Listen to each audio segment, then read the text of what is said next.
ఈ ఏడాది ఆరంభంలో పట్టుదల సినిమాతో తెలుగు ప్రేక్షకుల్ని పలకరించారు తమిళ స్టార్ హీరో అజిత్. ఇప్పుడు గుడ్ బ్యాడ్ అగ్లీ అంటూ మరోసారి థియేటర్లోకి వచ్చారు. పుష్ప 2 విజయం తర్వాత మైత్రి మూవీ మేకర్స్ నుంచి వచ్చిన మరో భారీ బడ్జెట్ సినిమా ఇది. ఈ సినిమాకి అదిక్ రవిచంద్రన్ దర్శకత్వం వహించారు. స్టార్ హీరోయిన్ త్రిష, అజిత్ సరసన నటించారు. చాలా కాలం తర్వాత మళ్ళీ ఈ జంట కలిసి వెండితెరపై కనిపించడంతో ఫ్యాన్స్ ఫుల్ ఖుషి అవుతున్నారు. ఈ సినిమా మొదటి రోజు నుంచి థియేటికల్ రిలీజ్ సూపర్ రెస్పాన్స్ సంపాదించుకుంది.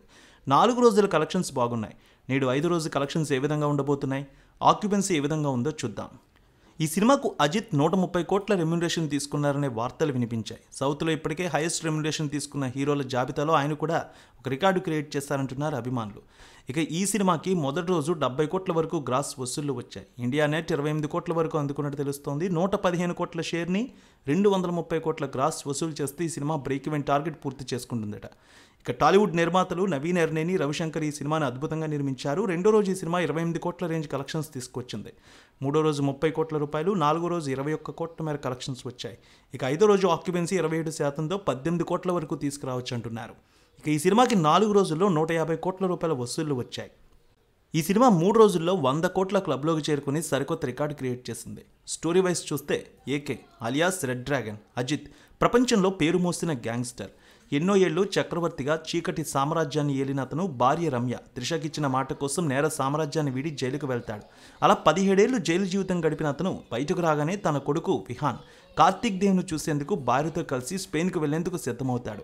ఈలోగా ఏకేపై ఒక గ్యాంగ్ దాడి చేయగా దాని నుంచి త్రుట్లో తప్పించుకుంటాడు. మరోవైపు స్పెయిన్లో ఉన్న అతని కొడుకుని ఒక ముఠా కిడ్నాప్ చేసి డ్రగ్స్ కేసులో జైలు పాలయ్యేలా చేస్తుంది. మరి తన కొడుకును కాపాడేందుకు ఏకే ఏం చేశాడు? అసలు తన కొడుకును టార్గెట్ చేసిన ముఠాకు ఏకేకు ఉన్న విరోధం ఏంటి?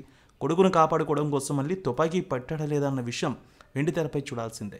అజిత్ అభిమానుల కోసం తీసిన సినిమానే చెప్పాలి. ఏకే గతాన్ని తను జైలుకు వెళ్లడానికి వెనుకున్న కారణాన్ని పరిచయం చేసి నేరుగా అసలు కథలోకి తీసుకువెళ్లారు. జైలు నుంచి పారిపోవడానికి ఒక రౌడీ ముఠా ప్రయత్నించడం, వాళ్ళను అజిత్ అడ్డుకుని తనదైన శైలిలో చితక్కొట్టడం, ఇంట్రో ఫైట్ తన అభిమానులకు ఫీస్ట్లా అనిపిస్తుంది.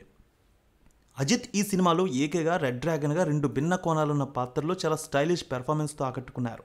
తన భుజాలపై ఈ సినిమాని నడిపించే ప్రయత్నం చేశారు. ప్రతి షాట్లో తన స్వాగ్ను, హీరోయిజాన్ని ప్రేక్షకులు మెచ్చేలా చూపించగలిగారు దర్శకుడు అదిక్ రవిచంద్రన్. సూపర్ టాక్తో ఈ సినిమా వెళ్తోంది. తమిళనాట సరికొత్త రికార్డులు క్రియేట్ చేస్తోంది వసూళ్ల పరంగా.